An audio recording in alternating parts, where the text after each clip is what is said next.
Now, in this portion, I actually divided the rest of my talk, which is 20 minutes long, into 3 phases, so I do not bore you. And if I do, please stop me. Anybody just say, then I stop. Now, who said stop? Now, this portion of the talk is about, and again, this is on David's request, to talk about what is the mystic philosophy all about. It's not a religion, it's not a cult. It is actually a teaching, and what they do is to bring us to be more aware of life. And amazingly, in some of this literature, although most of these mystics are scholars but not scientists, I found some scientific fact that was recently diagnosed and understood by present culture, human culture, that is, in Western society. So I brought that part of Rumi with me a little bit tonight, because unfortunately he is a little bit misrepresented in Western culture. His poem has a lot about love, and the word love repeatedly in every other page you can find it. But as you call love in this culture, love in different sentences have different meanings. You can love the divine, you can love your husband, you can love your father, you can love your car, the nail polish, shoes, it goes all over the place. But each time that you use that love, you definitely have a different meaning of that word in your mind.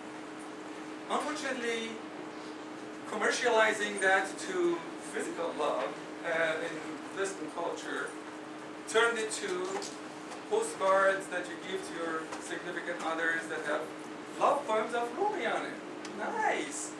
But if you read that and just replace that word love with something like divine, faith, truth, then you would see another meaning to it, which is really what he meant. So, please, next time you read anywhere from Rumi, just replace that love, faith, path, divine, and see what kind of meaning you get out of that. So, tonight I brought with me a portion of this poem that mesmerized me to date, and I would like to share. Now, about the mysticism, what is this all about? How do we perceive the being, whatever that is, got the universe, multiverse, world outside ourselves? The only way we perceive that is through 5 senses. They are inward inputs of specific electromagnetic waves with specific wavelengths. The physicists know hertz is the unit of frequency per second, right? How many frequencies per second? For example, touch from 30 to 50 hertz per second, you feel it as touch.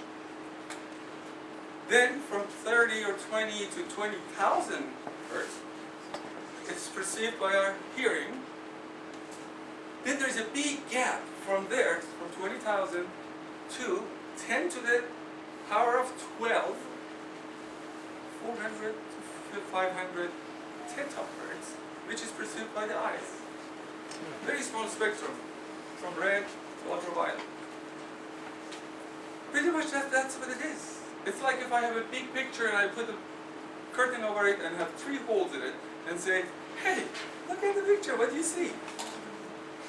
There's no way you can see the whole picture until you drop that curtain. And this is the teaching that Sufis have, to teach us how to work our way through dropping the curtains and see the real picture of what's out there. Now, there are 4 categories that essentially makes the life experience. One is physical body. Where is it coming from? It's gathered from elements of earth and sun power through the plants or animals. We eat it and we grow. This is nothing but a piece of earth, which is also by itself a piece of stardust. So we are a piece of universe. And you repeatedly see in Rumi's poems that we are universe is in us. And believe it or not, we return every atom of it back to the earth without interest, thank God. But everyone needs to go back. Everything needs to go back. And the second part, this is really an accumulation. So this is not us, this belongs to us for a while. It's a shell to experience life. The other element is what we call intellect or mind. That is also collective of all the information, all the teachings that we had since birth. As we grow, it grows with us. In it, it creates ego. And when the ego is created, with the flexibility of the brain, that means that wherever you grow in that culture, you accept that value as this is real. Everything else that doesn't that value, you just rub it out. Just fight it out. And from that point on, the intellect and the rest of us is protecting that ego. Everything we do in our life is just protecting that ego. Me and mine comes from there, and the trouble starts. So the second teaching is that if you want to get there, you have to kill this ego. You have to get rid of the ego somehow. The third part is an emotional side of emotions. Experience from life, written in unconscious software constantly 24/7 since birth. And this emotion is also accumulated. All these three is accumulations of outside world. And none of them is us. And the fourth element, which is what we call life energy, some people call it soul, there are different names, is what utilizes these three forces to experience what we call life. So the whole teaching that we go through is about this. As a matter of fact, interestingly, on the larger scale, on the macro scale, now they realize that if everything that is, there is, universe, multiverse, whatever we call it, is a cake, 65% of that, the whole, is what they call dark matter. It cannot communicate with us because it does not create electromagnetic wave. We do not feel it. The only thing we know it creates and we know it's there is the gravity that it creates. That's 65% of the cake.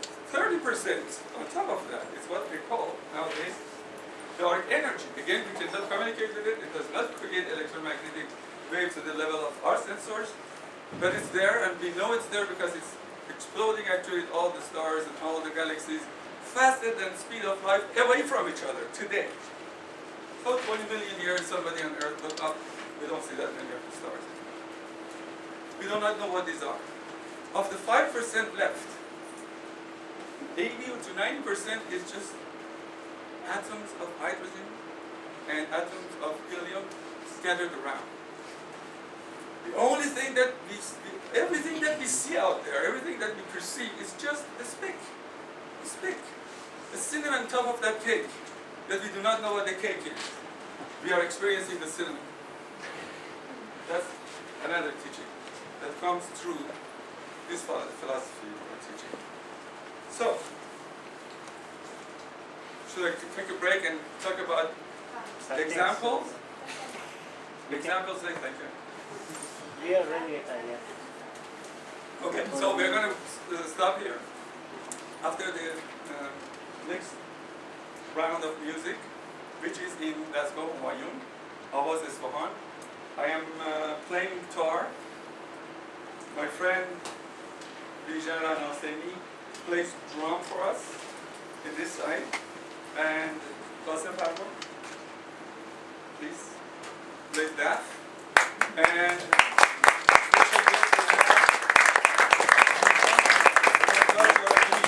singer with our group when she was in Pittsburgh for 20-some years. She is now in St. Louis. Once in a while, she honors us with the still quality voice that she has. So we're going to play, again, as per David's request, we're going to break the tradition. Traditional with Persian music is played in a special road, special manner. And there are, inside it, there are what's called Avaz, which is the basics of our traditional teaching, and in that you have a you can really freely present improvisation. There's no bars. Any notes can be, as at the time, real time can be changed and so forth. But we try not to do that as much, and we'll do more songs that are some popular and more pleasant for this kind of gathering. With your permission.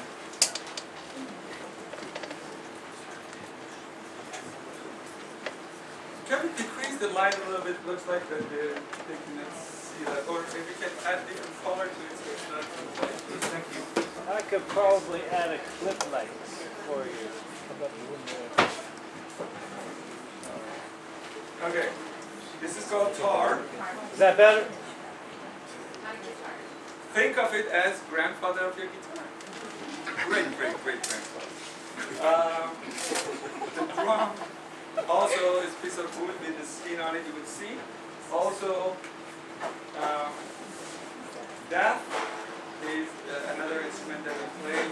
Again, these are both drums in different shape. Has some special design in it that you can make different sounds. And of course, the vocal cords, you already know.